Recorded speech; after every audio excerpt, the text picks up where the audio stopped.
Thank you. We're ready, Dr. Miller. All right, thank you, Dr. Evans. Would you please call the roll? Yes. Dr. Blanton? Present. Dr. Bullock? Here.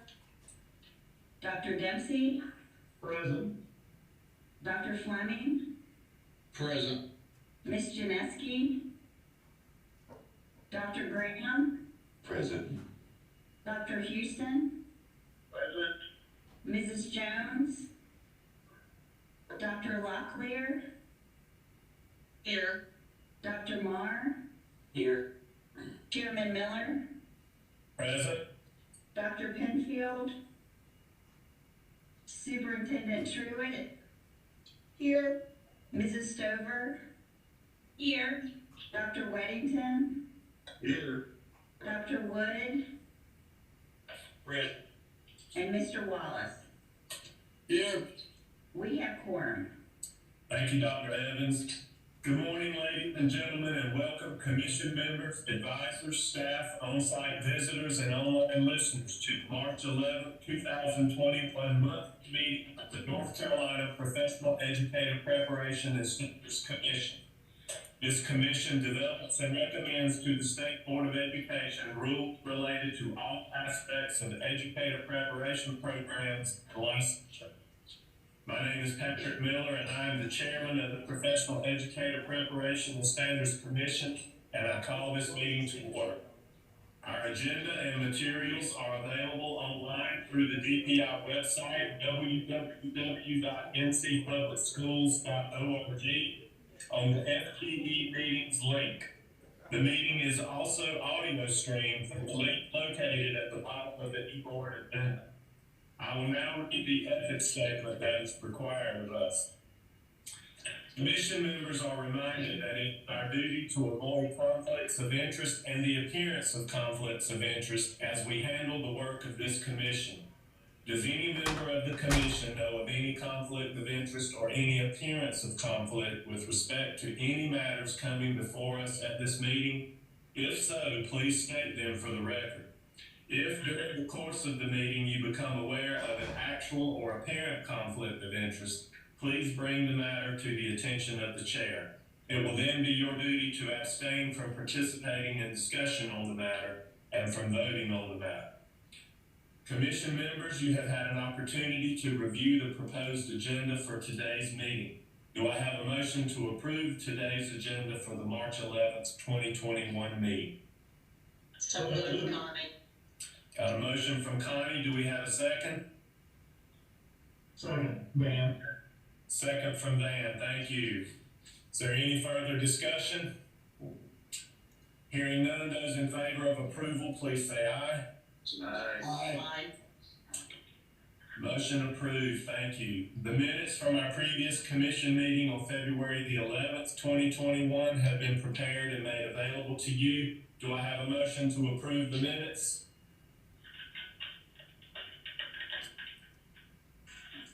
So moved, Tank. We have a motion. Do we have a second? Second, Michael. Have a motion and a second to approve the minutes. Is there any further discussion? Hearing none, those in favor of approval, please say aye. Aye. Aye. Aye. Any opposed?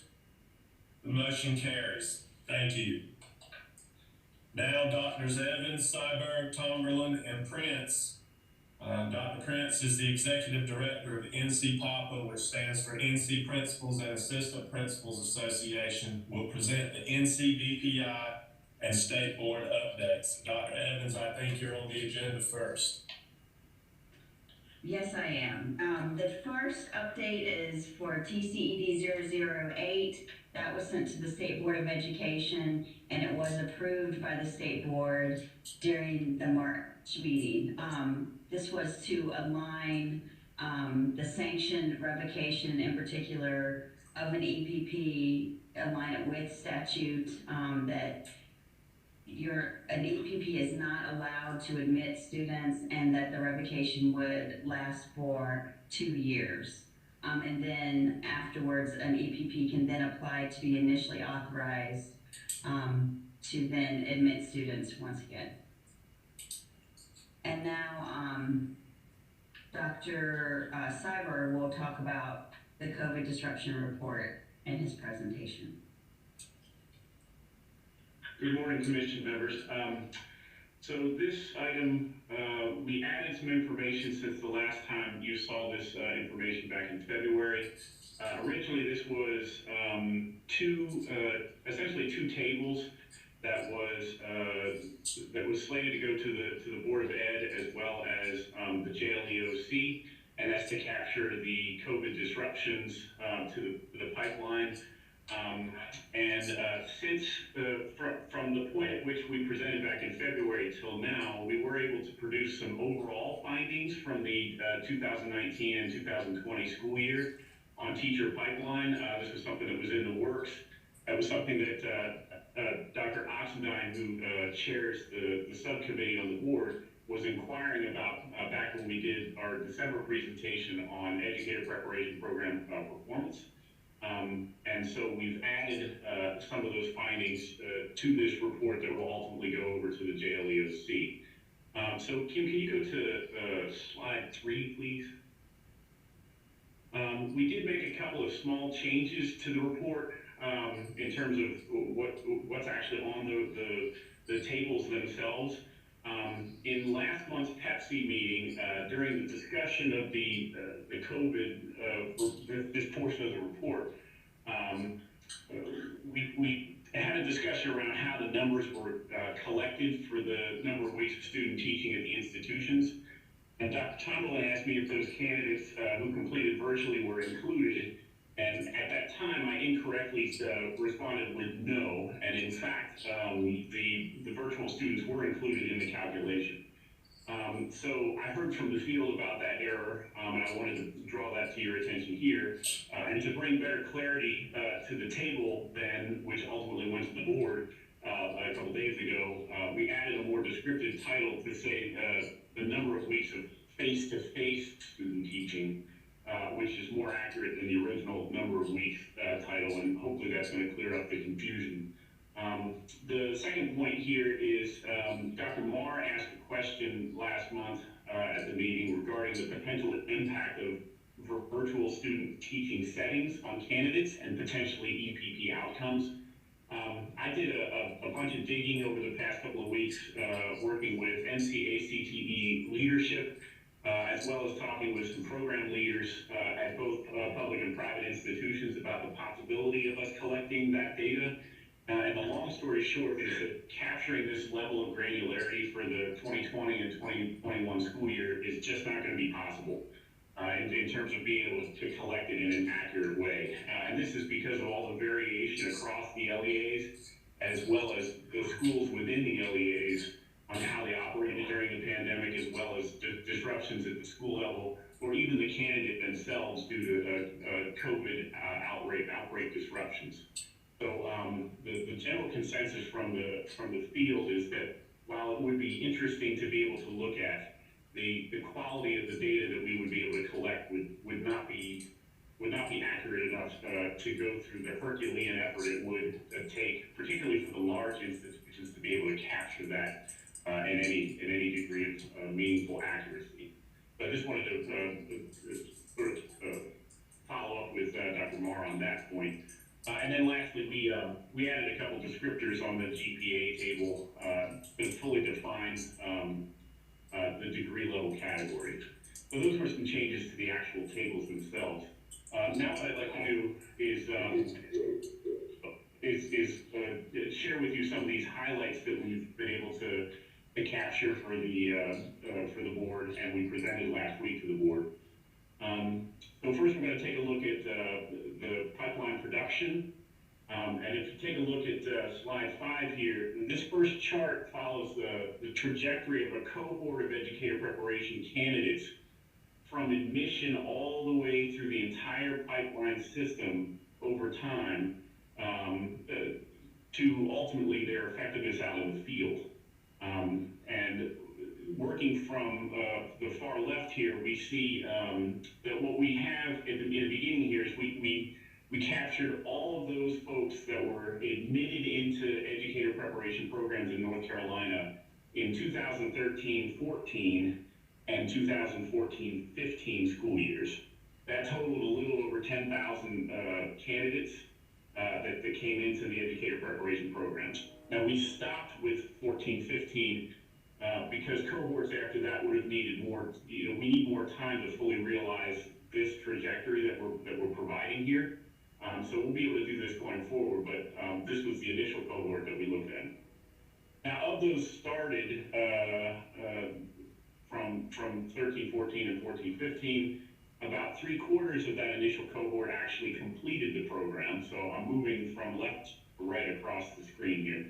And then of the initial cohort, fewer than half of that cohort took a teaching position in North Carolina schools within 3 years of program completion.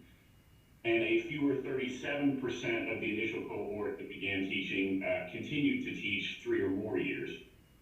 And then finally, only about 25% of the initial cohort earned a performance rating of effective or above at the completion of their 3rd year.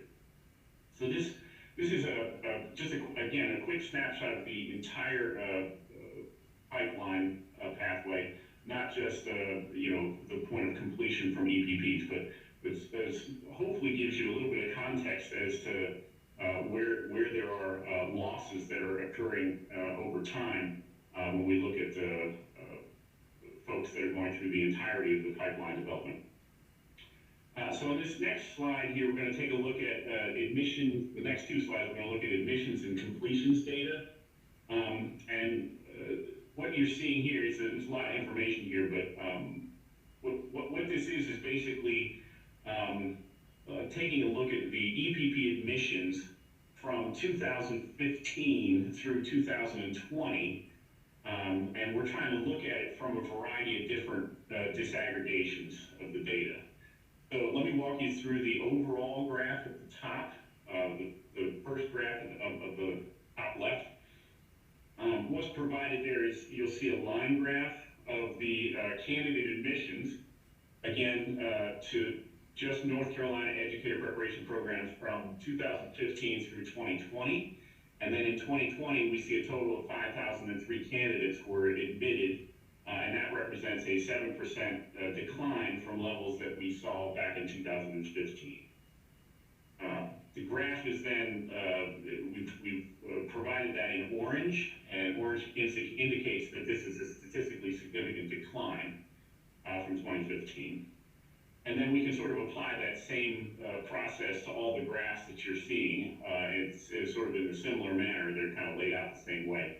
Again, orange indicates statistically significant decreases in 2020 from levels observed in 2015. Blue indicates significant increases, and no statistically significant change would be represented in gray. And then we've broken down the data that you're seeing by gender, ethnicity, license group, pathway, and degree.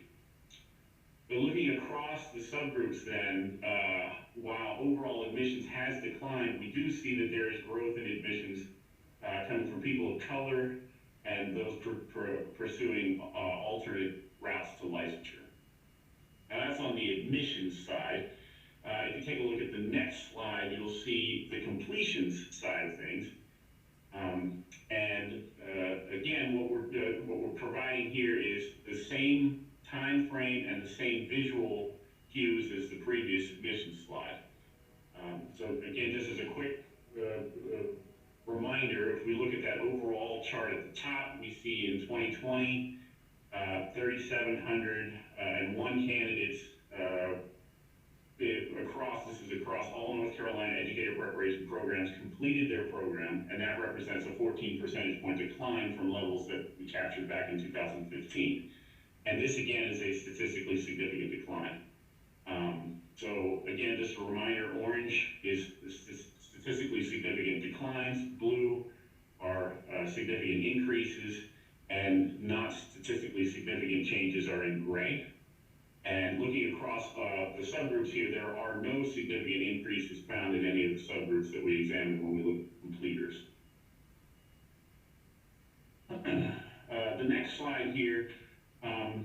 we tried to capture some information around the board's, one of the board's strategic plan goals. Goal 1, objective 6 is of the board's strategic plan is to increase the number of educators of color in schools across North Carolina. I do want to be very clear here that they were not specific as to how we should measure that, or to what degree, what specific goals that we're trying to achieve in that statement. It was just sort of generically, let's increase the number of educators of color across schools in North Carolina. So we thought it would be worth taking a look at the diversity of the pipeline and share some information about that. And to do that, we have some information on the next slide here. This slide, if you can get us to the next slide, please. There you go, thank you. This slide examines the diversity of North Carolina teachers. Now again, this is not just beginning teachers. We're not just looking at beginning teachers anymore. This is all North Carolina teachers. And again, we're looking from 2015 to 2020. And we're looking at that as compared to the diversity of the students that they serve. So in this slide, we see the teachers are indicated in the orange lines and students are indicated in the gray lines. Now on the far left column, you can see in 2020, 79% of the North Carolina teacher population was white, compared to about 46% of students that they serve. And we see this is declining from levels observed in 2015 for both populations.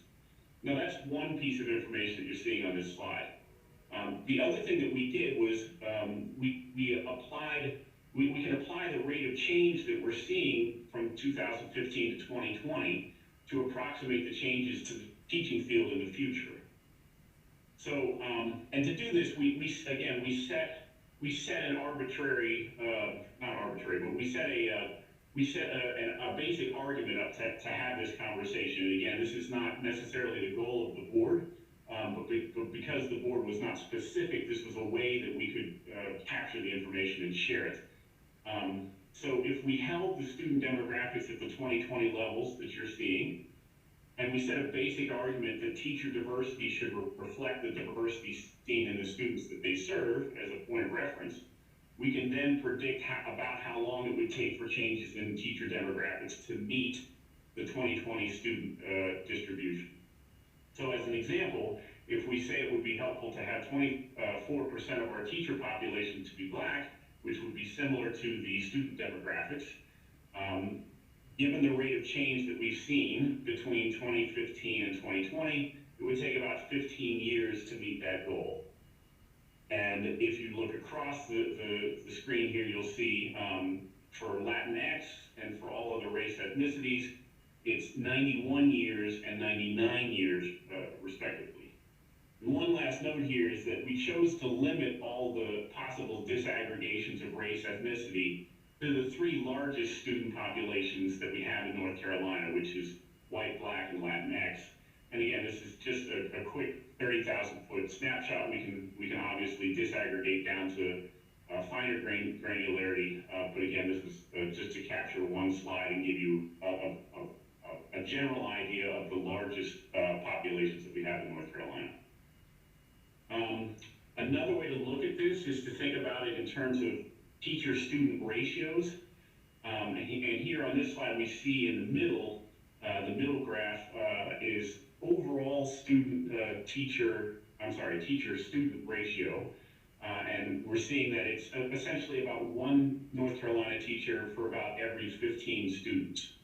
And if we look at white teachers to white students in the top left, that ratio moves down to one teacher for every 9 students.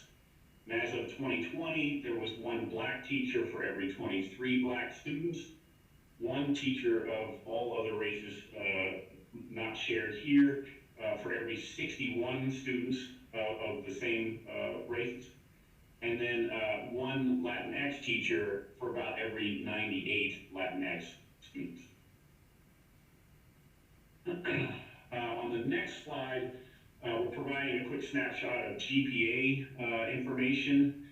You'll see that on the left, the GPA average across the state was a 3.32 back in 2013, and that remained relatively stable, if not slightly increasing over time to a 3.43 grade point average, which is very stable and very high relative to the 3.0 expectation that's set in law.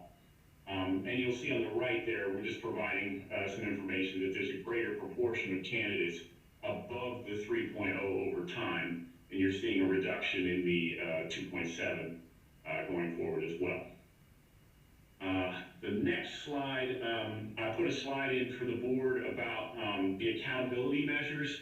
Obviously, accountability is very important for monitoring the effectiveness of educator preparation programs, and the COVID disruption certainly had some impact on that. The COVID law that was passed back in, I want to say April or May, had a section in it on the accountability requirements, and I have it posted here for you. Due to the lack of student assessment data, the closure of schools, so on and so forth, EPPs shall only be required to submit information that is practicably available in the annual report to the state board. And if you recall that while this group did a lot of work around the accountability model proposal that went to the JLEOC, that has not been voted up or down yet. And because of that, the current requirements in law for accountability are essentially three measures: EBOS data, NESIS data, and a student satisfaction survey. And of those three data points, only one, which is student satisfaction, is going to be available, is practicably available for 2019 and 2020. So what we've done is we've shared some information on that with you on the next slide. This chart shows the trends in positive responses. So this is first-year teachers that took this survey that reported being well or very well prepared on 25 survey items, and we've been doing this survey since 2016 in its current format. So we have data. What you're seeing is, again, those line charts, line graphs from 2016 through 2020 of the survey results. Most of the items that you're seeing here are shown in gray, and that again indicates no statistically significant changes in the positive response. But there were some items that did show some statistically significant increases, and those are noted in blue lines. The areas that are specifically around teachers reporting being well or very well prepared to reflect on their practice, to align instruction with state standards, to foster an atmosphere of group respect within the classroom, and to match instruction to student goals. And you'll also notice that there are no items in orange indicating that there are no items that reported as statistically significant decline over the 4 years that we monitored this. Then if you look across the items from the top to the bottom, you'll see that 80% or more of candidates consistently reported being well or very well prepared on the items in the first two rows. And the areas where fewer candidates felt well or very well prepared are across the bottom row. And those are areas related to student discipline, building relationships with parents, and working with special education, English language learner, and gifted students. So that's a quick snapshot of the one accountability measure that we have for 1920. And lastly, let's see here. Oh yeah, and Tom was, I'm sorry, Dr. Tomlin was just texting me really quickly. There is one item that I think is worthy of this commission and the EPPs in general to be aware of, and that is that we did pass through the board a policy change to effectively require participation in this survey going forward. And that is because our response rate was, I guess, a little bit under 50% on the response rate, but because it is an accountability measure, we want to get that to as close to 100% as we possibly can. And so we've adjusted the policy, and the board has granted that policy adjustment to require participation on both the principal survey and this beginning teacher survey going forward. And Dr. Tomlin has also reiterated that to the LEAs in his monthly LEA address to make sure that folks are aware that this is now not something that they have an option to do, that they actually have to follow through on it. That survey will be coming online. Usually it's around the March-April timeframe. We anticipate the window opening for that survey, those surveys, to go out in the first week of April. And we'll be, again, trying to communicate to the LEAs a thorough understanding of who has taken the survey so far, the percentage of respondents at the LEA level, to give the HR folks at the LEA level some really critical information to maintain and try and get that survey response rate up as high as we possibly can.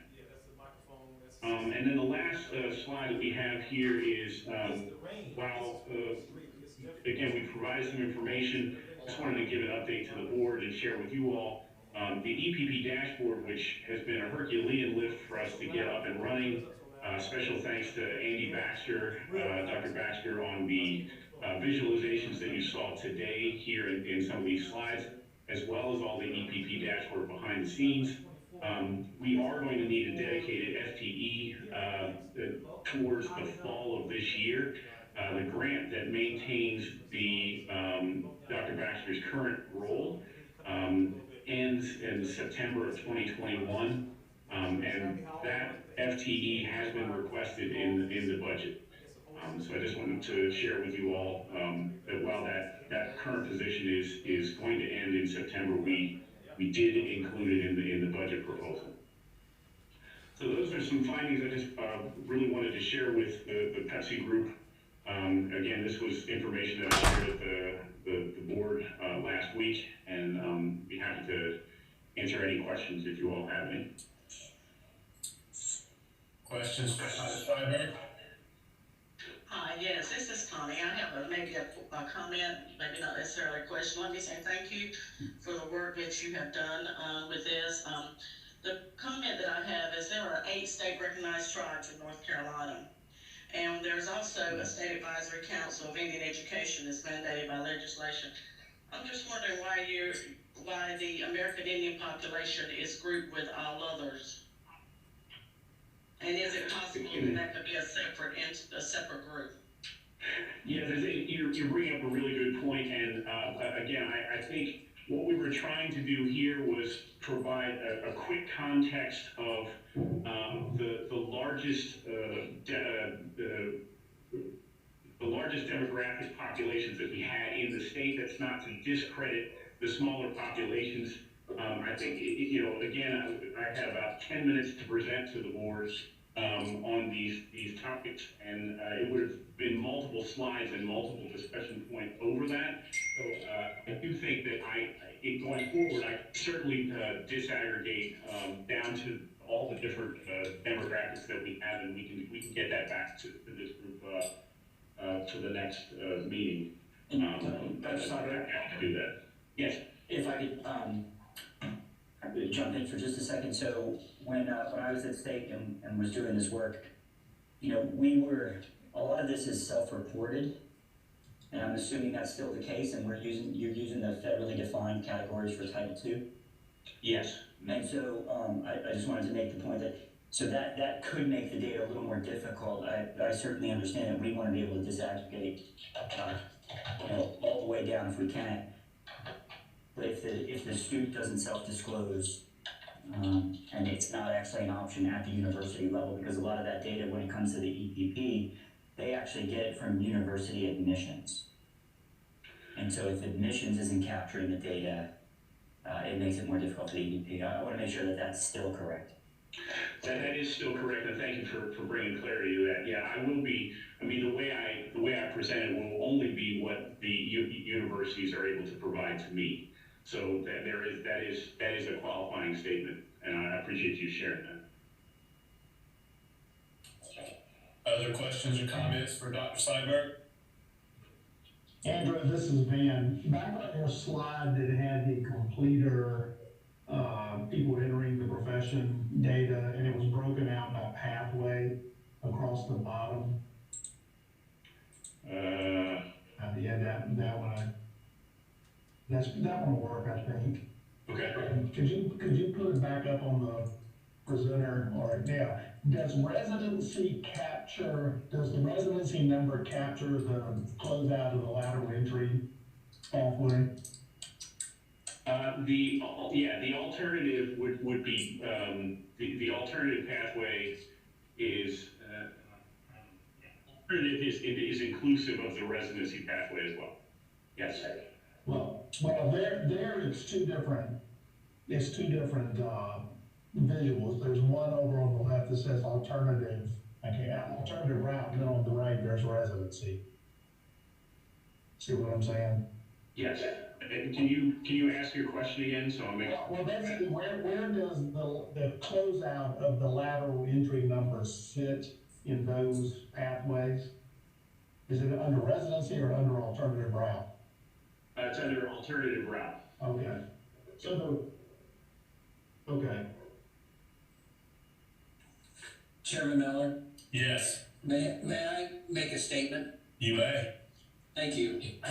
So back to Dr. Marr's question, what he's pointing out is absolutely correct, but I also wanted to further that comment by saying even within employment records for our teachers, the race is optional and self-reported. So the same issue prevails not just in the EPP, but in our assessment of the demographic makeup of our existing population of teachers and students, for that matter, because race is an optional reporting category. So that I think his point is well taken, that the data are only as good as they are reported accurately by the folks that we're trying to capture here. And then to Dr. Dempsey's statement on alternate route, yes, it does represent the closeout of the alternative route is the lateral entry, but I do want to recognize that even though lateral entry sunset in 2019, June 30th, 2019, we still have a large number of folks completing that program and are still kind of on the books and on the record. And that would continue until, at least, barring any extensions by the state, by the General Assembly to requirements, would it continue until at least June 30th, 2022.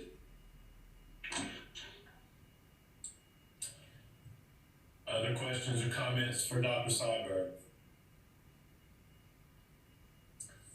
Hearing none, I think we're at licensure fees reporting. Is that Dr. Tomberlin? Yes, it is, and I have the luxury this month of presenting the shortest item ever. So we have an annual licensure fee reporting requirement to the North Carolina General Assembly. This report has a number of elements in it that the state has to report on, but reporting on those requirements is only triggered by whether there's a increase in fees in the prior fiscal year.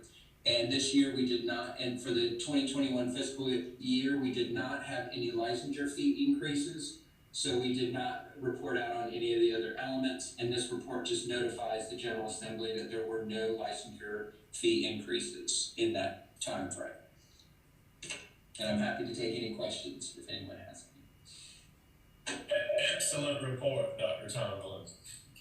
Thank you. All right, and now it's time for the TP3 update. Dr. Prince, are you with us? Yes, I am. Good morning. Can you hear me all right? Yes, ma'am. Great. Well, if we're judging the quality of the presentations by the length, I'm not going to do so well, but I will tell you that I'm going to try to condense it. It is a lot of information, but I am so pleased to be with you today. And I want to thank you, Chairman Miller, Superintendent Truitt, all the commission members and staff. I'm here today to share the findings with you that have been gathered over almost 5 years now on the Transforming Principal Preparation Grant Program. I know that all of you understand how important this initiative is. It aligns exactly with the State Board strategic plan and Superintendent Truitt's strategic plan. So I hope that you will find it helpful to you. Kim is helping me with the slides. Next slide, please, Kim. The aim of the legislation, and it was passed, as you see, in 1516, was to transform principal preparation across the state through a competitive grant program. The idea was that SEAA would manage the funding. They would identify a nonprofit. They through an RFP process.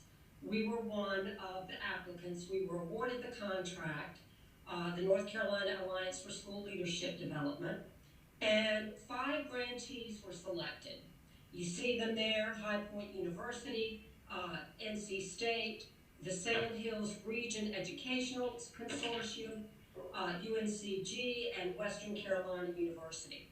The reason that this is important to the State Board and of course to you as Pepsi Commission members is that in the legislation, you are to consider the findings of this very extensive evaluation, and based on those findings, you will revise, if you choose to, the standards for principal preparation programs based on the recommendations for scaling these transformational practices across the state, and then report those changes to the Joint Legislative Education Oversight Committee by November 15th.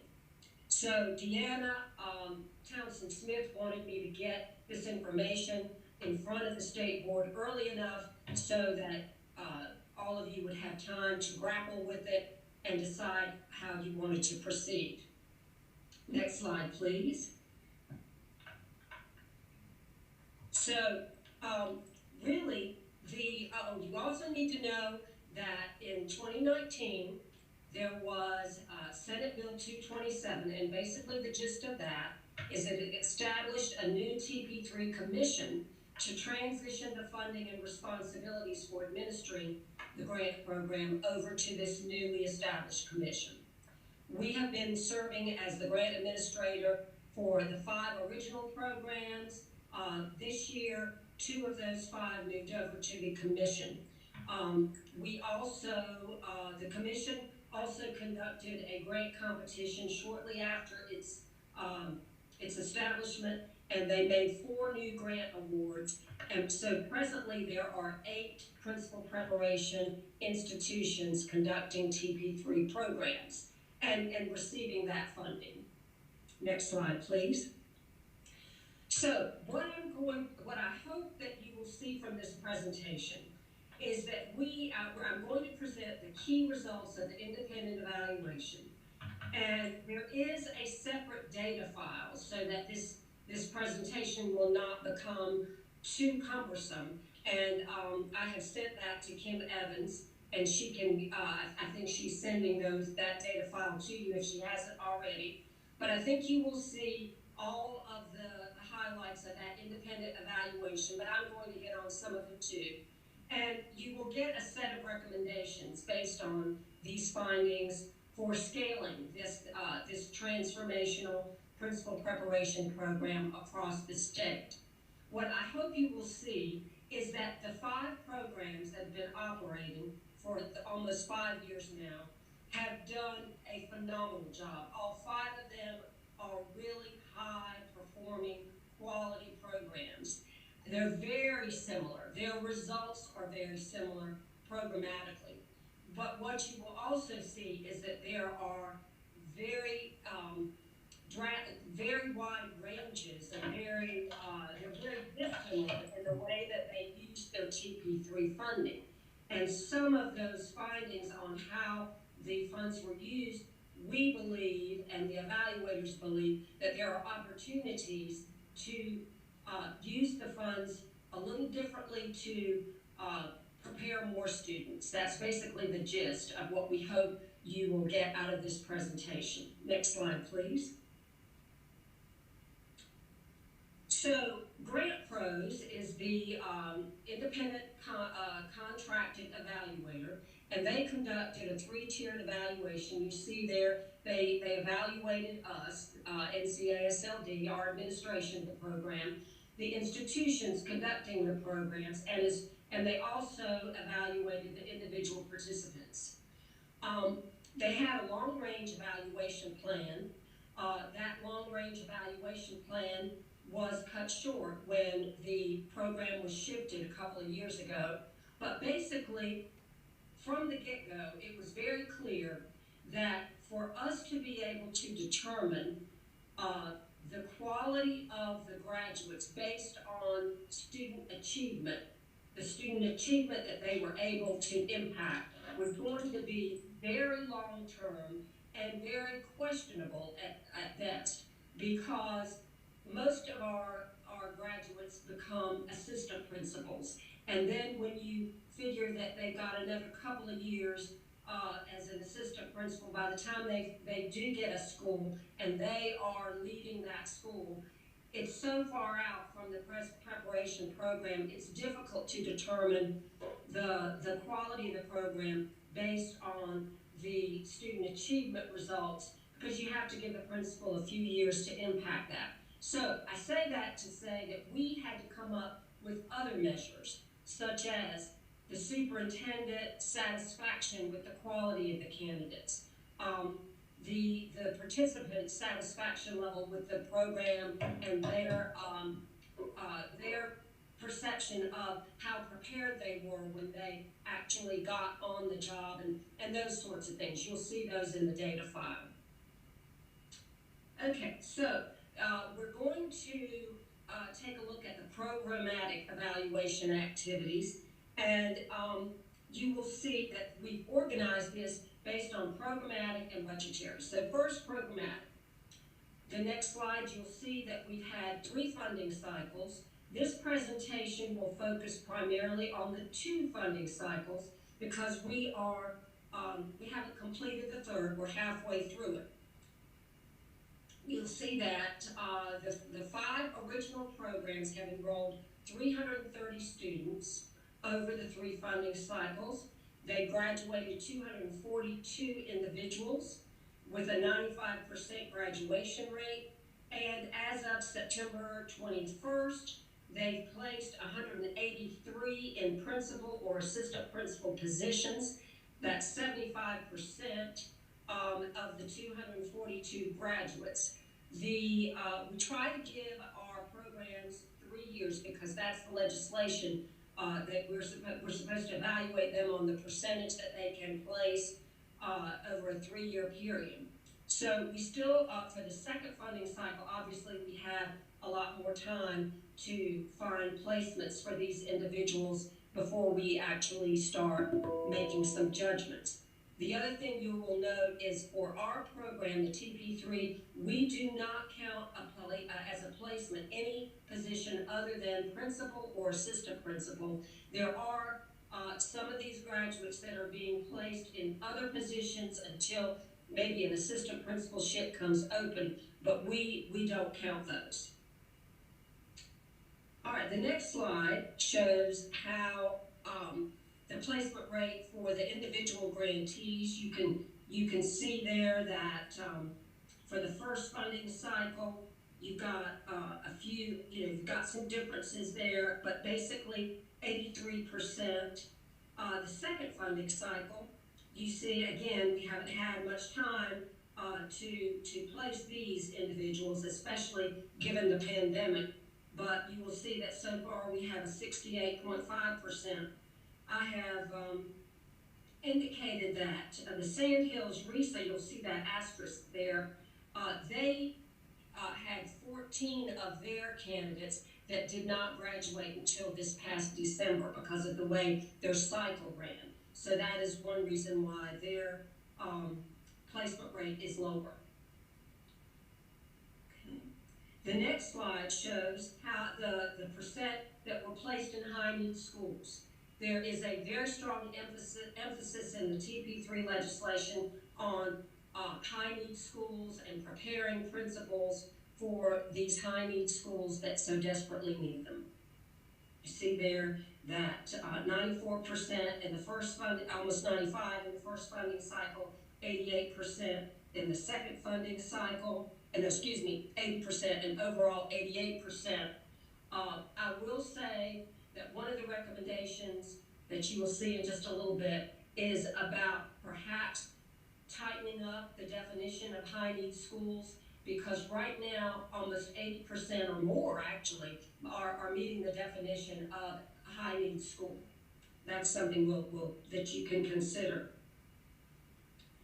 Okay. Commonalities in the programs.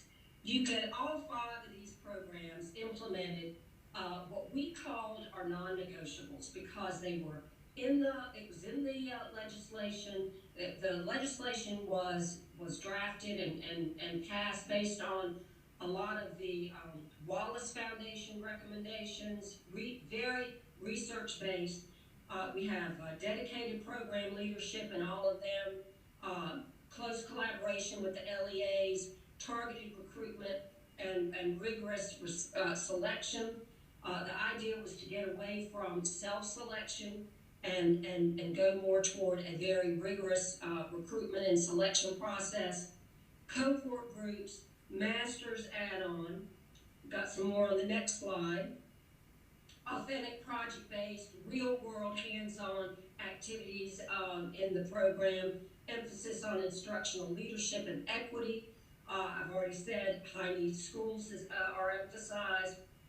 Paid clinical, this is probably the most important one, a full-time paid clinical internship in an authentic setting. It had to be a minimum of 5 months. The ideal was 10 months. I can tell you that in the first 2 funding cycles, we had 2 programs operating on a 5-month internship, but both of them have decided to go to a 10-month now.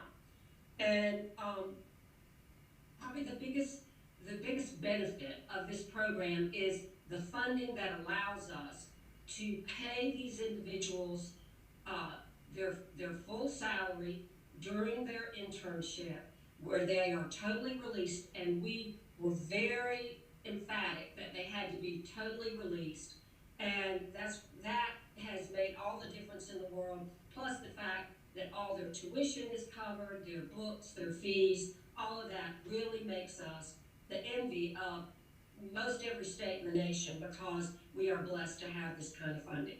And then last, continuous improvement processes were instituted and followed throughout the 5 years. The next slide shows some of the things that we really worked on over the last 5 years. I can tell you that when we first started, the 5 years, some of them were in a little bit of a different place. However, they started meeting through our professional learning network and learning from one another, and they all just really improved very quickly, and by the time we got to the second funding cycle, they were all implementing virtually the same best practices and really just firing on all cylinders. But one of the things that we learned in the first funding cycle is that some of our more rural districts were having trouble attracting the candidates that they wanted. They would approach an individual, and then when they found out that they wouldn't make their full salary, they were not interested, because, as you know, for all the reasons that we know. And so TP3 funds began to be used to make up the difference between the salary that they could get from being a full-time MSA intern and their regular salaries. And so that made a huge difference in the second funding cycle with the quality of the candidates that they were able to attract. That impacted the recruitment and selection. And we worked on trying to improve the partnerships with the LEAs. We wanted those partnerships to be authentic. Having come from an LEA, that's my major background, I know that we were not in the habit, I'll admit, of having very strong relationships with our university partners when it came to student teachers and that sort of thing. And really that was to a detriment. So we have worked on really trying to make those partnerships authentic and strong. We saw from the first funding cycle that some of our mentor principals were not really the kind of principals we needed for our interns, so we worked on that and we felt very good about it in the second funding cycle. And we also saw that the MSA program was lacking in real world experiences sometimes, and so we worked on getting a greater emphasis on real world authentic coursework and residencies, and we started getting training for our coaches and working on more focused coaching. So we felt good about the continuous improvement that occurred during the first two funding cycles. The next slide is basically just a summary saying the programs are very similar. That they all implement the suite of best practices. You will see from the data file that they're all rated extremely high on the programmatic evaluation criteria by the participants, the LEA representatives, the mentors, the coaches, all were rated very similarly and very high. They graduate 95% of their enrollees, and you see there again how many graduates and how many placements, and so and also there are quite a few in high need schools, so we feel good about that. So now to the budgetary. I think I have to spend a bit of time talking about the Msa Salary Funds. In the first two funding cycles, the full-time MSA student internship salary was capped at a beginning assistant principal salary. In most cases, that was not nearly enough to match the teacher salary of the individuals that were being recruited. So as I said, our programs that wanted to really recruit the best and felt like they needed to attract obviously the best, they started making up the difference of the salary from the TP3 funds.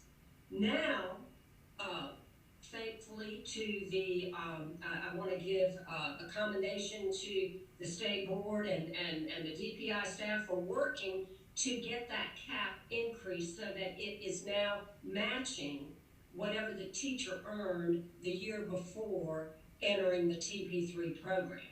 So that is a real benefit, because now the funds that were being used to make up the salaries, the salary replacement, it can be used for other purposes like more students or covering benefits that districts were having to pay and that sort of thing. So next year, all of our programs are planning on accessing those internship salary funds. In the beginning, the first funding cycle, only NC State accessed them. The second funding cycle, the other programs found out about it, and they started accessing it. You see there the NC State, UNCG, and Western Carolina, and then all of them will be doing it in this current funding cycle. Okay, the next slide is a lot, but it's just an attempt. The evaluators included this to try to determine the cost of scaling the program. They wanted to see how much state funding was required for each graduate over the first two funding cycles. So you can see there that you've got TP3 funds, you've got the MSA internship salary funds, and how many graduates, and then they calculated the cost per student. there is there are some points that I need to make here. The first, you see High Point and Sand Hills RESA. They did not access the MSA salary funds. Instead, they used their TP3 funds to cover, Sand Hills RESA covered almost everything. They covered the full salary, they covered retirement, they covered health, pretty much everything. High Point University covered just about everything. They had a flat $25,000 that they provided back to the LEA, which covered just about everything because it was just for a half a year, 5 months. So you see the differences there. And also, the point I need to make about Sand Hills is that their number of 50 does not include the 14 graduates that just graduated a couple months ago.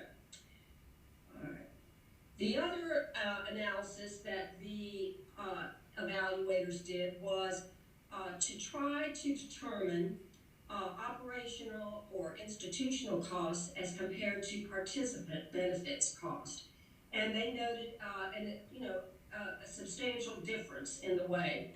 You'll see that in the way those programs use their funds, and you'll see that salaries and fringe benefits for institutional personnel falls under institutional costs, travel for those institutional employees, contractual services to support the programs and enhance MSA coursework, and then of course the executive coaches and institutional indirect costs. On the participant side, that's the money that was used to make up the salary difference, the fringe benefits, the tuition, the support provided to the LEAs like mentor stipends, and then travel for the participants. The next slide shows how it's just a graphic showing that the distribution of funds when you compare it to all the programs. Probably what made the biggest difference is illustrated through the next slide. And these are the payments made to institutional personnel for salary and fringe benefits over the 4-year period. And you'll see a big difference there.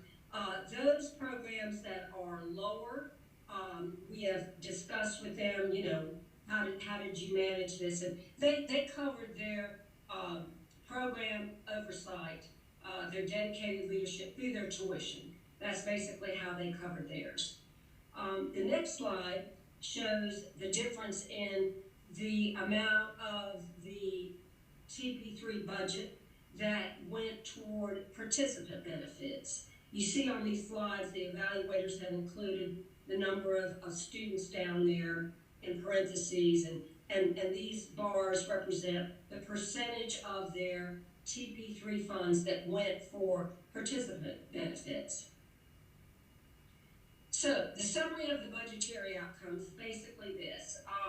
You've got a big range. You've got per student costs for TP3, when you add the MSA funds in there, goes from $50,000 per student to $116,000.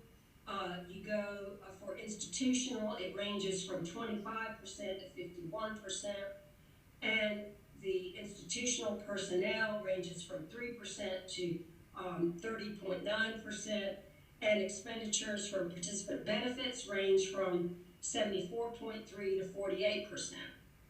Now, these ranges do not take into consideration the 4 new programs that were recently awarded by the new commission.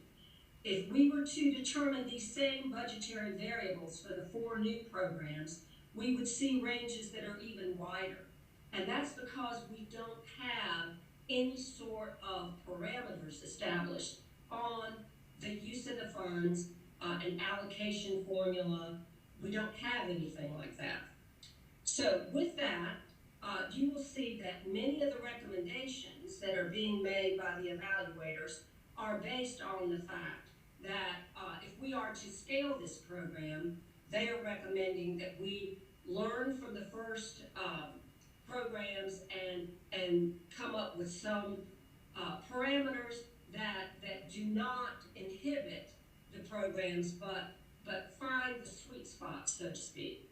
So that's what we tried to do through these recommendations. You can see that the guiding principle is how can we scale these programs at the highest quality and also have the highest quantity of graduates, knowing that we desperately need a greater number of graduates without sacrificing innovation and quality.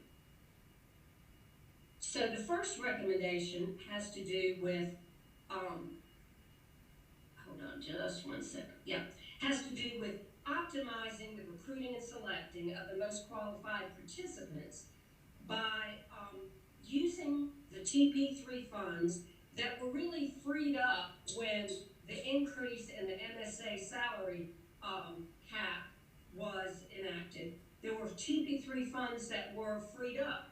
So the recommendation is now use those funds to free the districts from having to pay the benefits, the retirement, that sort of thing, because some of our districts are unable to participate in TP3 or are reluctant because not only will they be, in many cases, giving the program some of their best teachers, they'll have to do without those teachers, and then they'll have to also pay their benefits, their retirement, and it is difficult for some of our districts to do that. So we are recommending that TP3 funds be used obviously for the tuition and fees and books like it has been across the board, but also the participant salaries and associated fringe benefits such as health and local supplement during the internship. The retirement can get a bit pricey, and so the evaluators, we talked about how perhaps that could be optional, because in the past, the Principal Fellows Program did not pay for the retirement, and individuals would earn a year of experience, but they would not earn a year of retirement. So that one could be optional. So that is being recommended as an optional item to be paid from TP3 funds. The next recommendation has to do with continuing to redesign the MSA programs so that we can incorporate more of the current enhancement or add-on programs that are being covered by TP3 funds. This would save substantial TP3 funds to prepare additional principals. There's quite a bit of the funding that's going for these enhancement activities that are very beneficial, but perhaps many of them could be built into the MSA program. And there are states across the nation that have done just that, recognizing that the Wallace Foundation recommendations are critical, but they don't have the benefit of the funds that we are blessed to have, and so they've redesigned their programs to incorporate more of these kinds of things that they think our leaders in today's schools need. The next slide talks about, if we go on our current trajectory, we will probably graduate about 450 to 500 individuals over the next 6 years. That's not nearly enough. So what can we do to optimize the number of principal candidates served? One recommendation is establishing a graduated cap on the percentage of grant funds going toward personnel for salary and benefits or institutional programmatic costs by doing some of the things that we said, by incorporating it into tuition-based courses or whatever. The evaluators, this is language pulled from their actual annual report, that really grant funds are not typically viewed as supplementing operations in perpetuity. Rather, they're an infusion of revenue to assist with institutionalizing these transformational practices. However, I think it's important to note that any program that is operating as a transform program in North Carolina, if it is going to follow what we've been able to do for the last 5 years, it's going to have TP3 funding to pay for the tuition, to pay for the internship salary and benefits, and to pay for the coaching. And so perhaps graduated reductions in funding for institutional expenses, such as personnel salaries, contracted services other than coaching, perhaps that would be a way to go. The next recommendation has to do with redefining what a high-need school is if we want to more tightly target these funds at the highest need schools. The next slide, back in 2019, when the legislation was amended, we were surprised to see that there was a provision put into that we could only have 8 programs. That was not in the original legislation. We do not, philosophically, we do not think that limiting the current TP3 programs to 8 programs is in the intent of the original legislation, nor is it in the intent of Leandro or the West Ed recommendations. We believe that every school should have the benefit of a principal that has gone through a transformed principal preparation program. Obviously, we don't have enough funding for that now, but as we are able to expand TP3, as was recommended in the West Ed report, as we are able to expand it, we recommend that it be provided to other high quality, additional high quality providers. We've got 5 now that we know are very high quality, and I'm sure there are others out there who could do equally well. As I said, the ramp up for getting to these transformational practices was very short. So I also want to show you the next slide, which is the distribution of the TP3 funded principal candidates. And you will see that the candidates, and this includes the 4 new programs too, it's all 8 right now. You will see that they are clustered around the currently funded programs. We don't have a good representation from the areas of our state where we do not have a TP3 funded program. You can see the Southeast, the Northeast, and the Northwest are really, we just don't have a good representation there. So that is another reason that we believe that we need to go beyond the 8 allowed programs right now. Now that would take a legislative change, but it would be something hopefully that you decide to support if you agree with that recommendation. I think it's important to note that cohort sizes could be, there's been some talk about, well, you can only have 8 programs because of the ideal cohort sizes. Right now, I think we have awarded grants of $1.5 million to 4 new programs, and we could easily develop or graduate 20, in my opinion, 20 graduates on a $1.5 million grant over a 2-year period. And so as new funds are infused into this program, we strongly recommend expanding it beyond the 8. We also strongly recommend that special consideration or particular, not weighted necessarily, but some consideration be given to bringing on more minority serving IHEs, private IHEs, and LEA-driven development programs. We've seen that our independent, our private independent IHE did very well. Our LEA-driven principal development program in Sand Hills, RESA, did extremely well, and that program is really thriving and doing good work, as is High Point University.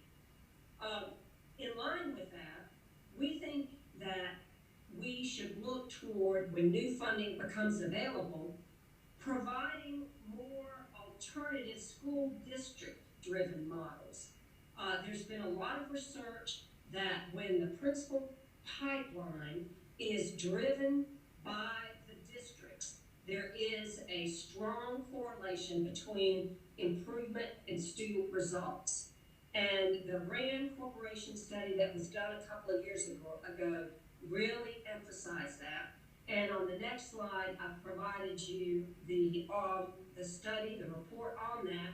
Now, keep in mind, that was done in large districts, but we have seen the same sort of thing going on when districts work together, such as the Sandhills RESA, such as the new program in the Southwest RESA that chose UNC Charlotte for their university partner.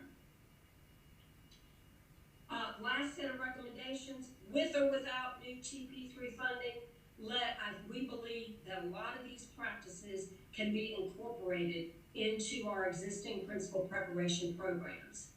Also, we strongly recommend that the professional learning network that we've had, that we've established and has been going on for almost 5 years now, continue. That the individualized technical assistance continue, and that the independent evaluation continue. So in conclusion, transforming our preparation programs across the state will not be easily accomplished. It's going to require more funding, but we'll need to have high expectations for implementing the best practices, of course, careful use of state resources always to maximize our return on the investment and close monitoring. And for those of you that want more information, on our website you will find all the annual reports and a lot of detail for those of you that want it. So that is the report that we made to the state board, and I'm very happy to answer any questions that any of you might have. Questions or comments for Dr. Prince?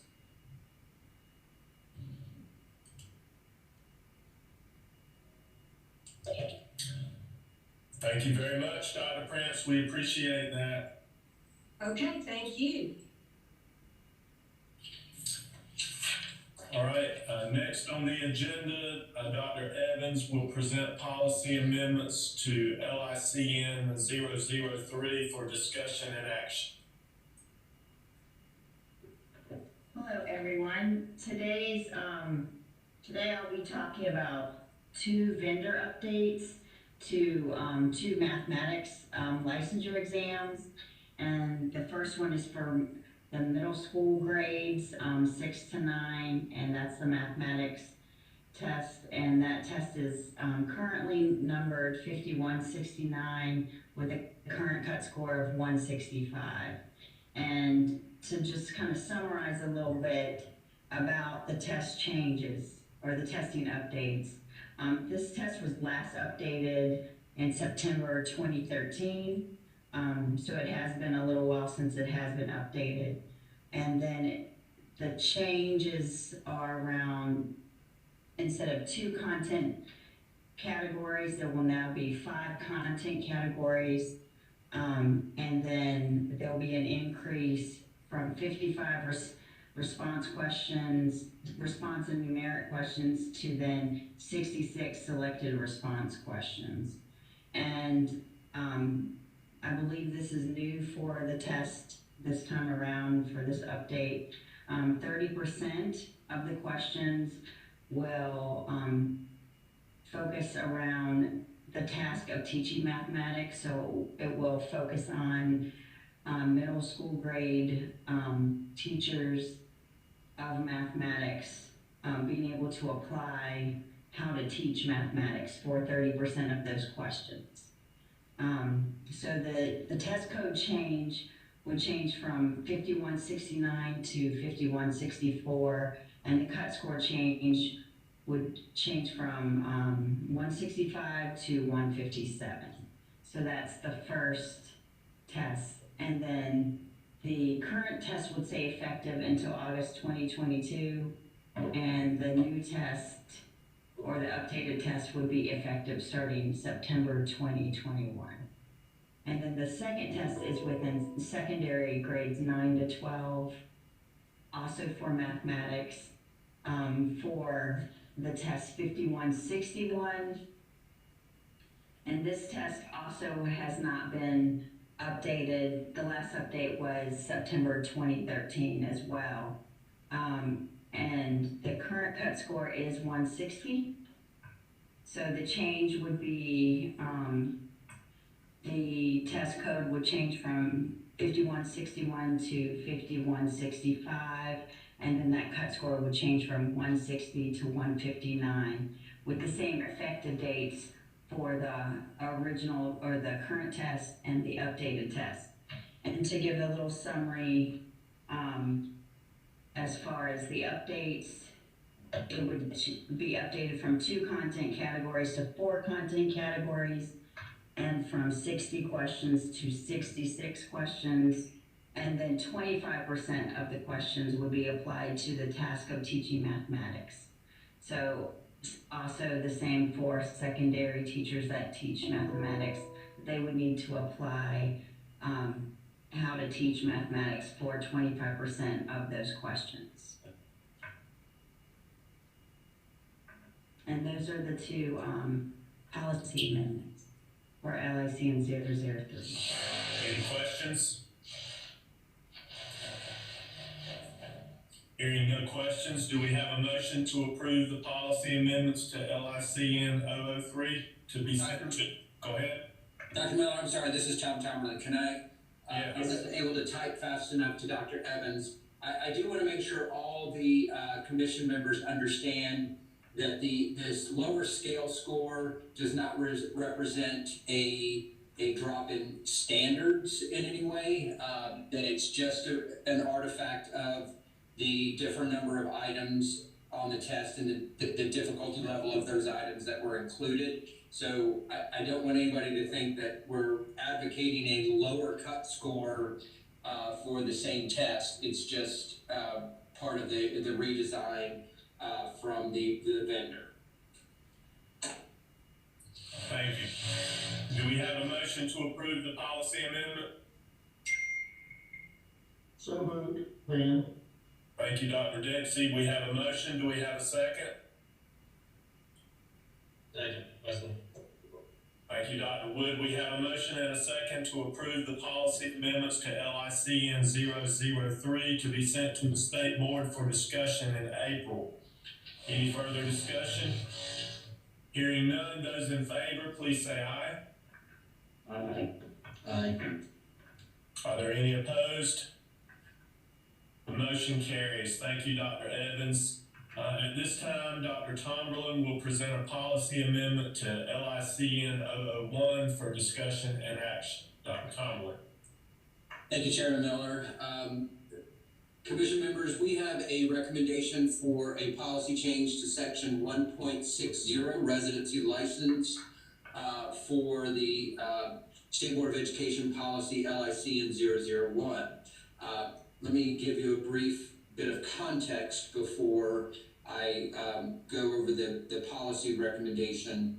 Though it is rare, we have encountered a couple of times a situation where an educator or a candidate has applied for licensure, and that individual holds an advanced degree, a master's or a doctorate, but there is no bachelor's degree on record, and the candidate has not completed a bachelor's degree, but they went directly into a master's program or a PhD program. The way the policy currently reads, we were requiring a minimum of a bachelor's degree.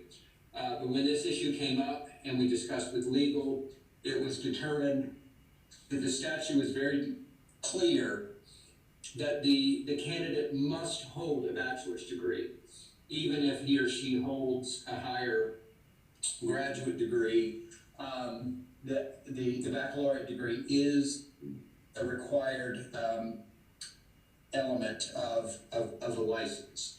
And so we are recommending a change in policy that eliminates the at a minimum language and asserts that the candidate for licensure must hold a baccalaureate degree, irrespective of any other degree he or she might hold. And that is the recommendation that we're putting before you. Any questions for Dr. Tomlin? This is Tommy. I have a question. Maybe this is just for clarity. So, I'm assuming that you're saying that if a person comes in with a doctorate degree and say engineering, and they want to come and teach mathematics in 8th grade without that bachelor's degree, that they would not be eligible? That is correct. If they only held a PhD, if they did not hold so again, I want to reiterate the rarity of this situation. So if the person did a bachelor's degree and then a PhD, they would certainly qualify for a license. But in the very rare situation where someone does not complete a bachelor's degree, but does complete a master's or a PhD program, we could not allow them to hold a license in the state of North Carolina. And this is statutory. This is not a policy decision that we're making here. We have to change this in order to align with the statute as it's written. Thank you. You're welcome. Chairman Miller, may I say one other thing? This is not a policy recommendation, but a lack of recommendation that I feel like I need to point out, because this has been requested by members of the commission. And this relates to the same policy, but down below, Dr. Evans, could you scroll down to, it's under number 4, it's a couple pages down, right there. Oh, I'm sorry, go back up a little bit. Under number 4. Yes. So if you'll see the second paragraph there, if an individual fails to renew the license for either the second or third year, the current residency license will expire. Within 3 years of the effective date of the original, oh, I'm sorry, I've got the wrong section. I'm sorry, I can't put my finger on it right now, but the issue is, and this has been brought up by our K-12 HR folks, can an individual convert a residency license to an initial professional license once coursework has been completed? So the situation is that the residency program establishes a course of study for that individual, and the individual, thank you, Kim, you're highlighting the right part. The individual completes the coursework but has not met the testing requirements or any other requirements of the license to convert to a CPL. Can that person move from the residency to the IPL? And a review of the statutes of 599 suggests that this is not a possibility, that the requirement of the EPP in terms of residency is to support the candidate throughout the entire residency process. And that would mean preparation of the individual to meet all the requirements to hold a continuing license. So we wanted to recognize that question came to us from the commission. We've researched the feasibility of doing so, and advice from our legal department is that it does not meet the statutory requirement for the EPP and the residency program. So we need to find, and the issue here is cost to the individual.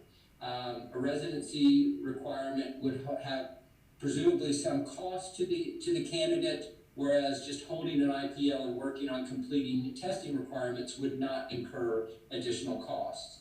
And we're sensitive to this, but it does not seem that the statute allows us to create this provision in policy. And I'm happy to take any questions on that issue. This is Wesley. Don't really have a question, but just a comment. I want to say that I know it's statutory, but it is causing quite a bit of problems now that we're getting folks in their final, our first group that's going through 3 years with the residency program. I know we have several employees right now who will have all coursework completed in the spring, but unfortunately will not be able to renew because of the testing requirements not being passed. Right, I understand that, Dr. Wood, and we're totally sympathetic. But also I want to recognize on the EPP side, this is also creating issues because of enrollment. So EPPs are hesitant to sign the residency affiliation if the candidate is not enrolled in their school. And if they've completed all coursework, that presents a challenge to the EPPs. They're hesitant to sign the residency for the renewal if the candidate is not enrolled. So we've got a situation here that we need to resolve, and I think our best course of action here is to engage the department's legislative liaisons to make the legislature aware of the unintended cost to our teaching candidates, as well as the administrative difficulties in making this happen when, and still allowing the candidate the 3 years to pass the test, which is afforded to them under statute. So this is kind of creating this, you know, we got this kind of perfect storm of situations that are causing some difficulties in implementing the process. And we can work with liaisons to help the General Assembly understand the issues and seek some kind of legislative solution to this. And I would certainly defer to Superintendent Truitt on her feelings on that course of action.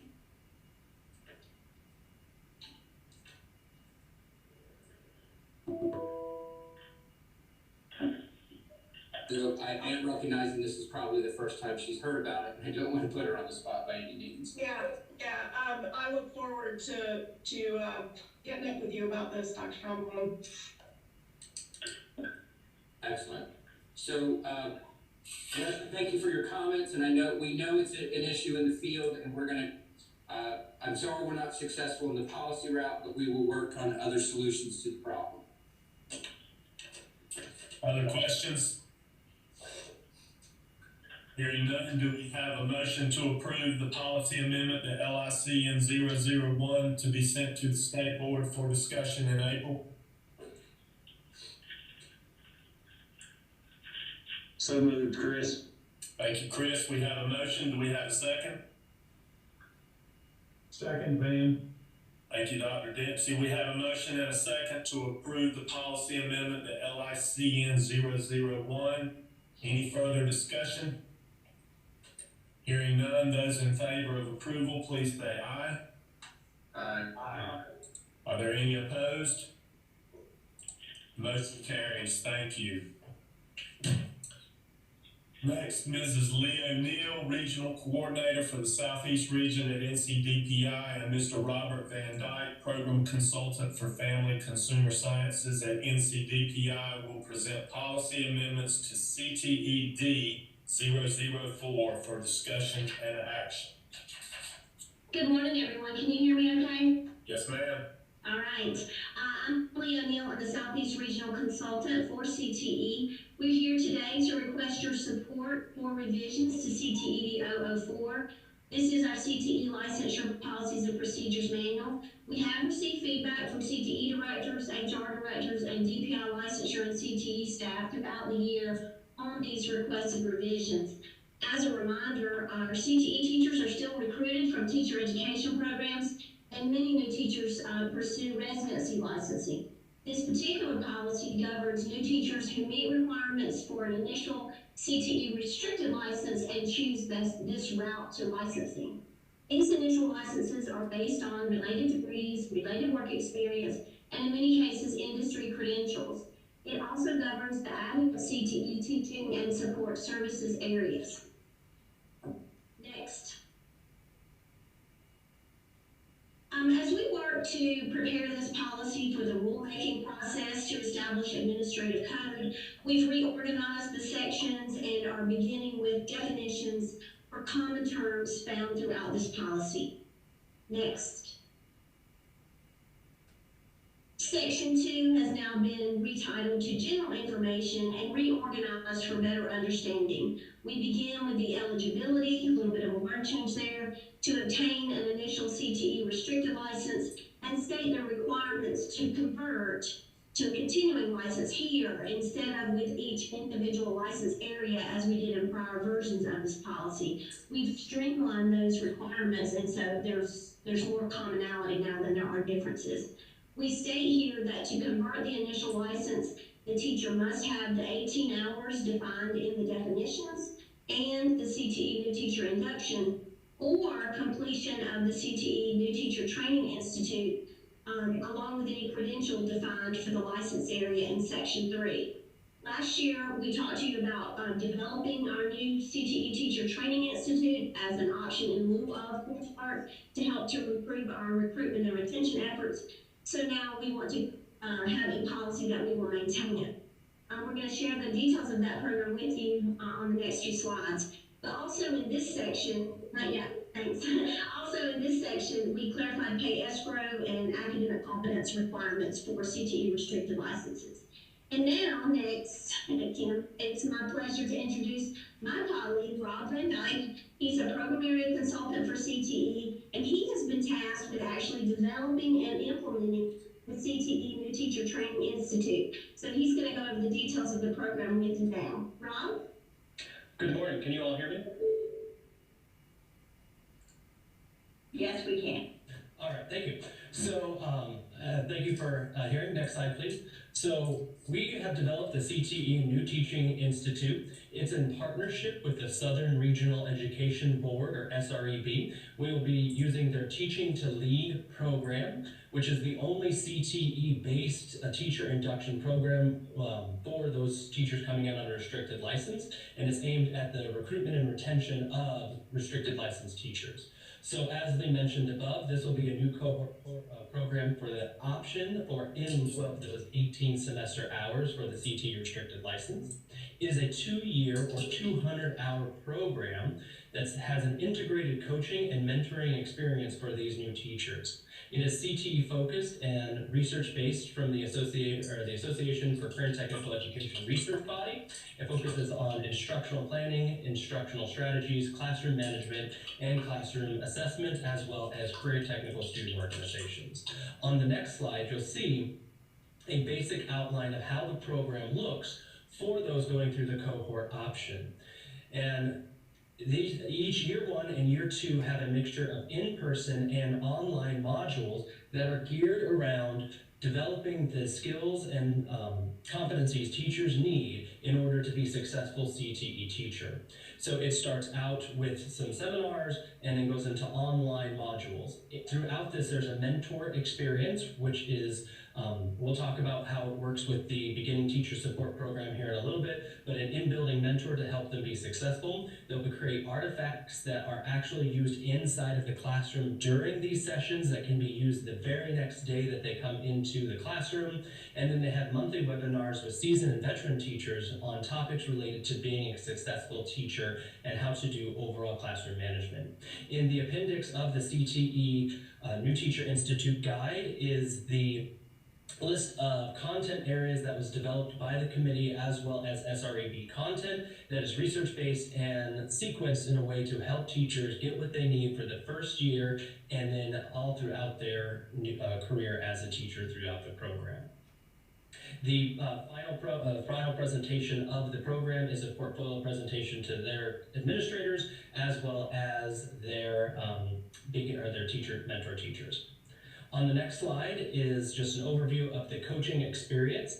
The program requires 3 classroom observations, which are not evaluatory, but a guided conversation and feedback from the local school district's curriculum and instructional management coordinator for CTE, and that's just to really help them grow in their teaching craft and their ability as a teacher. These are a team of teachers that serve CMIC coordinators that will serve a 3-year term on rotation, but really are geared to support the teachers in this experience. On the next slide, we talk about the alignment with the Beginning Teacher Support Induction Program. We worked with them to really maximize their program and our program so that way our teachers are getting the best support possible. So the Beginning Teacher Support Program requires a mentoring from an in-building person. We asked the BT program coordinators to work with us to identify a CTE teacher within the building to help that new teacher really get information about what it means to be a CTE teacher inside of that building, as opposed to a different program area, which may not understand all of what it means to be a CTE teacher. The BT program requires 4 classroom observations by the administrator each year, and 2 of those 4 observations can be done through our coaching experience if the local administrator allows that. And they can work with that local administrator to provide evaluation and feedback, so that way there is multiple people helping that teacher learn and grow. Then the BT program requires district level professional development activities. The BT program empowers CTE directors to work with local administrators and BT coordinators on the district to maximize the training activities of both programs, to make sure that they are not duplicating effort, but attending workshops and professional developments through the CTE New Teacher Institute that are relevant for them in the CTE classroom. Next slide, please. And that is all I have. I'm going to turn it back over to Lee.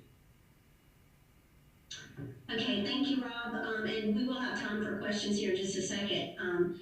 Just to continue on throughout the policy revisions, in section 3.0, we reformatted all of the CTE teaching licensing requirements into a chart table format.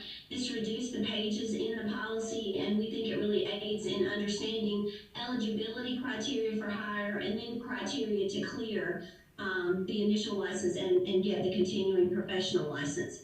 In doing that, it looks like a lot of strike through, but really there are only 3 changes to license areas. So I've highlighted those for you here on the slide and in your summary of changes document. In the foods and culinary license, we did clarify the description of the types of work experience required. We added some new educator welding credential options for the welding license, and we changed the public safety license to allow any degree, because these courses are governed by our outside state public safety agencies, and the fact that those folks come to us already credentialed by those agencies will just help them improve their ability to get pay at the degree level that they hold. Next. And in section 4.0, we combined the information on clear add-on areas and provisional add-on areas, because the options were the same for both. We also updated those credential options for the welding license, so if you wanted to add that, you could choose those new credentials. Cte Support Services licenses were also reformatted to a table. And the CINC license area was updated, but really the requirements are staying the same. We actually verify that they have the coaching course when they go through the CINC course. So this will just be a little bit of paperwork reduction. There's really no change in the requirements. Next. Those are all of our requested revisions. Both Rob and I are both happy to answer any questions for you at this time. Are there questions? This is Ada, and I have a question. This is, thank you for the presentation. This is a clarified question. Have CTE teachers always been able to take methods at the community college, or is that a new proposal? No, they've always been able to do that if they are using the restricted route. Now, back when you could go lateral entry, there were different requirements. Lateral entry required some courses to be at university level and some at community college level, but for this particular route to licensure, candidates can choose university level courses or community college level courses, and we really counsel folks to consider what their long-term goals are. If they, because we hire folks in the trade and industrial areas who have high school diplomas.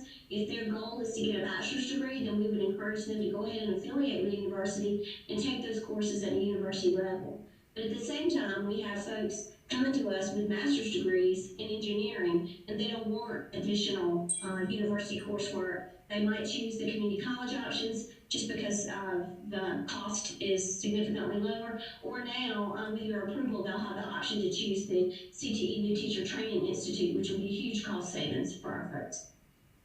Okay, thank you. That's very helpful. I appreciate it. Other questions? Chairman Miller, this is Tom Talberman. May I ask a question? You may. Lee, you referenced restricted CTE license. I just want to make sure everybody on the commission understands the distinction between a restricted CTE license and I don't know what the alternative, what you call the alternative. I just want to make sure you're on that. Okay, so, and it's in the policy, it's in the very beginning where it says the purpose of the policy. But the restricted license basically is an alternative route. It has a different program code in the licensure system, program code 35, I believe. And the restriction is that folks that go this route cannot add core areas or administration areas or areas outside of CTE basically, unless they meet the requirements for a residency program or an MSA program or something like that. They can only add areas within CTE. That's the restriction. Does that help?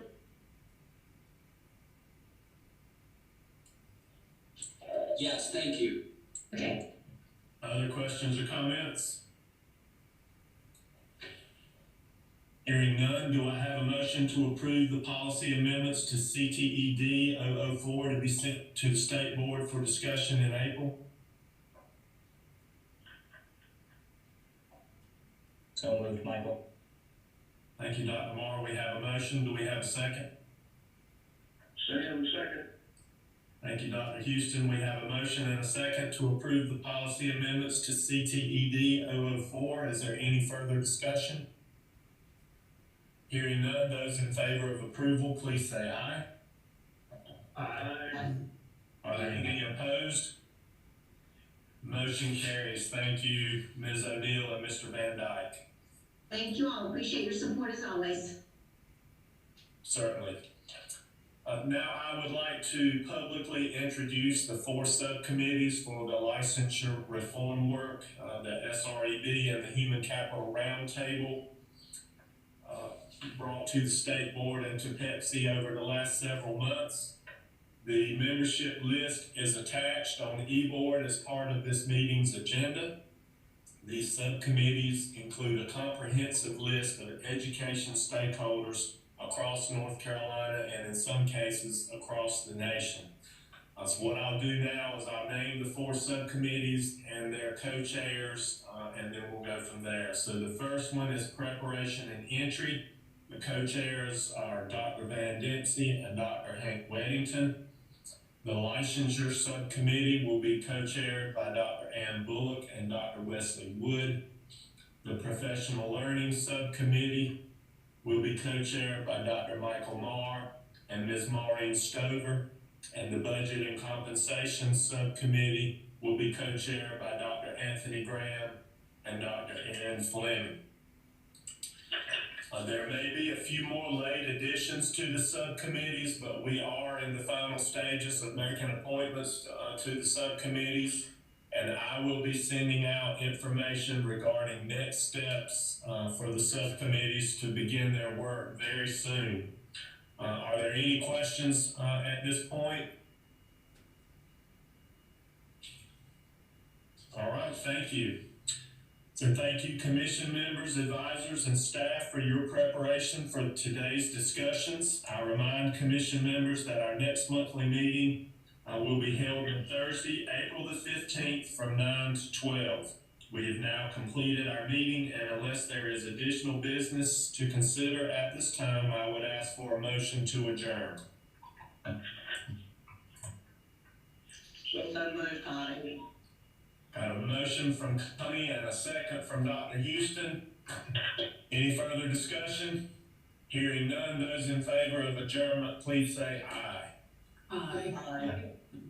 We are adjourned. Thank you very much. Thank you.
couple of days it's wrong, we can fix it.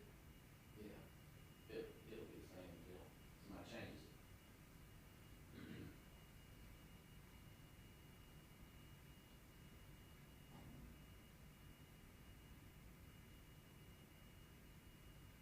Yeah.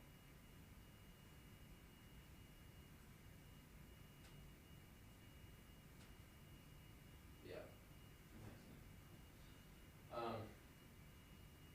And then that CTE meeting we had this morning, first of all, I mean, they pretty much, it sounded like they pretty much admitted that they dropped the ball. That's what I got out of it. I mean, the file they gave me, I took it straight to Lorenzo's eyes. I mean, it was, I'm talking hundreds of changes. And they said for the past year and a half. It's just not, they, I don't know who did it before, or if it's just always been like this. I shouldn't have to go asking them, hey, do you have any test scores I need to have this year? I don't know if there's ever been a process, or if it's just been a, oh crap, we didn't do this, somebody's gotta hurry up and get it done. But the only way I know is when the district submit a ticket after they're trying to put tests in, and the tests don't exist. Anyway, when I got that spreadsheet, I thought, oh, how in the world are all of these missing? And nobody's saying anything, unless it's for next year's courses. No, she wants it in by next week. So anyway, I took it to Lorenzo, and he said, oh wow, you shouldn't have to manually do that, because it's easy to mess up if you do it once. Because for each test, you